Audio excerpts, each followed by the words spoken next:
I just want to extend that point that, Abhimanyu was talking about, that at least in this case, they have it very clearly kind of earmarked as to two people are in the same business. But not a lot of families would have that, kind of leeway with the sizes, etc. Mahesh, come in on this one. How are wealthy Indian families looking at wealth transition into the newer generations and balancing the two acts as I was talking with Abhimanyu about earlier?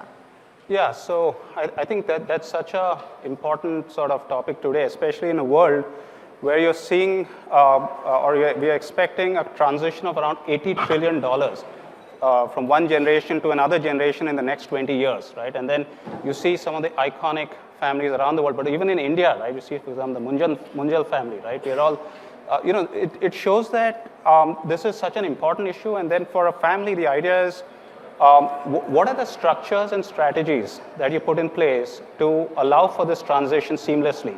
And it's a very complicated and big topic, right? And there's so many things that come into play. So one is, of course, when it comes, so with all these families, the idea is that how do you generate wealth? Typically, families have generated wealth by taking a very concentrated bet in like one business or one industry. And then the idea is that, you have an exit or you take profits out, and then you're looking at how to preserve the wealth, how to grow the wealth, and how to transition it to the next generation, right? And today, you see a lot of families in India, they are really thinking global, right? So, and the good thing is today, there are so many legal avenues to take money out of India. Contrast this with China. It's really difficult for a wealthy Chinese family, it does not matter who you are, to take wealth out. There are no routes available. But in India, there are so many ways, without RBI approval, with RBI approval, and very sizable wealth can be taken out of India. Now, why are these families taking wealth out, right? And again, because you may think that, oh, India is doing so well, so why don't we all be 100% invested into India, right? No, so diversification essentially is the essence of risk management. It's all about risk management. Right? So whenever you think, even in terms of long-term transition, of building long-term legacies, it's all about how do you manage risk as a family, right? So, as an Indian family, the idea behind having this wealth overseas, outside India, is to ensure that there is this wealth, a pool of assets outside, legally set up, in the right structures, ideally where you're perhaps not paying tax or you're deferring tax, and you're able to pass that on to the next generation, not be subject to all the depreciation of Indian currency, right? And that is what creates all the sort of foundation and framework for this transition, right? And then, of course, it's a complicated talk, and there's so many other aspects to it, Yeah, no, but one of the basic questions that comes to it, Ismail, is the fact, when do you start the succession planning and estate planning? Is there a critical mass to it? Is there a specific stage that you should start looking at doing that? Well, honestly, every good advisor should tell you start yesterday, right? Because no business owner, well, generally business owners or wealth owners are very focused on building the wealth, right? Building the business, and everything else is, a detail, right? If succession planning doesn't start early enough, it can become a very expensive detail, right? Or very, very expensive oversight. Expensive financially, but also expensive in terms of destroying the family harmony and the family unity. So typically, if you were to try to identify, what that homework looks like, right? You would typically split it up into three, and I obviously oversimplify here. The first homework to do is to understand how to own the wealth, right? So how to own the assets, whether those assets are in India or in any jurisdiction around the world, and typically the jurisdiction where the assets are located is going to drive part of the answer in terms of how it should be owned. But equally, the jurisdiction of tax residence, right, of the owners, and sometimes their nationality is also going to drive part of the solution. The second homework to be done are the rules, right? What we call the governance, right? So how do you want basically this wealth ultimately to be managed, right? What values do you want ultimately to instill in the next generation, right? For them to treat the business, to treat the wealth in a certain way, and super important, what happens in case there are conflict, what happens, in case of contingencies, and we all know that life is cyclical. Right? And so the third one is, what sort of support do you need and how to structure that support. And more families want to have someone on their side, and that's why we're living now in the middle of the rise of the family office era. Sure. And family office era is definitely rising because of the kind of needs you talked about. But here, let me break it down, Rohit, and I want your help here to understand at what stage, what type of advisor is needed. And I ask you that because you start off, of course, with a wealth manager or a registered investment advisor.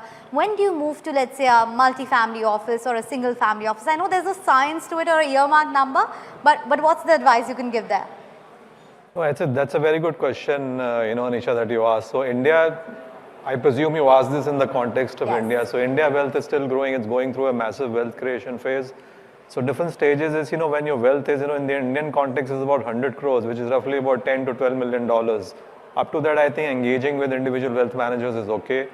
When your wealth actually grows beyond that, then that's the time you need to have somebody who, as your long-term partner on your side, who is actually sitting on the same side of the table as you're sitting. So somebody like a multi-family office. So something like, upwards of journey beyond $10 million. The time when it comes to set up your own single family offices, my take is that it should be about at least an asset of $250 million, which in Indian context is about 2,000 odd crores. Like whatever limited exposure which I have towards developed markets, I haven't seen a single family office in developed markets less than $500 million, 500 million. The reason for that is, when you're setting up a family office, it's a specialized domain.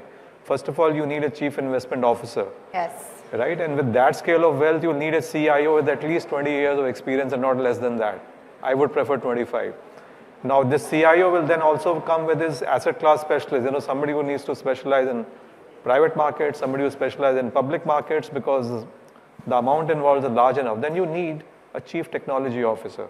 Because, technology, as we saw in one of the previous sessions, it's an interplay between tech and data. It's very important because you cannot simply run a family office without technology. And third is compliance. Yeah. The world of finance, particularly investments, is very, very much, driven and controlled by the regulators. So you have to be on the same side, right side of the law. So a chief compliance officer and operations officer who executes in sync with the wealth. So I think it's a complete platform and a setup to run an effective family office. You need at least $250 million. Even a multi-family office less than that will not be able to build a platform which clients would like to engage, less than that. So that's my take, that up to 10 million work with wealth managers, 10 million to 250 million work with a multi-family office. More than that, it's time for you to consider setting up your own team. Okay, and that's what Abhimanyu has done there. But I just want to come back to the point, Ismail, that even Mahesh was making, and that's about global diversification. Since we are in UAE, talk to me about what kind of platforms does UAE offer? What are the tools available for the families here? Because we're seeing this increased trend of a lot of family offices moving into UAE as well. Yeah, and this trend is not India specific. Yeah. Right? It's really a global trend. We see the UAE rising and climbing the ladder, frankly, of the most attractive jurisdiction for wealth, right, generally. And there are a few reasons I want to insist on. So when it comes to the attractiveness of a jurisdiction and what you refer to as global mobility, I think that the first thing to look at is, a jurisdiction where the family feels comfortable spending, let's say, 3 months, 3-4 months a year. I work with over 200 families in the region, and a number of them are Indian or Indian connected, and none of them spend the entire year in one jurisdiction, right? And I can tell you it's not an Indian thing. Most of the global elite, they are splitting their time across multiple jurisdictions. So it's not about competing to be the exclusive jurisdiction, it's about competing for the 3-4 months. And what UAE has done is basically come up with tax residence criteria that basically mirrors what the market wants. So essentially with 3 months on the ground and several other criteria, families can become tax resident here. Another thing that's super important is basically the availability of family office. We mentioned family office already, of family office regulations and family office tax incentives, right? Tax is still, I would say, fairly new in the UAE, but it's there, at least for corporation, right? The corporate tax. And, they've understood the necessity of having state-of-the-art family office regulations and tax incentive. In fact, the UAE is the only country in the world where you have 4 single family office licenses in ADGM, DWTC, DMCC, and the IFC, right?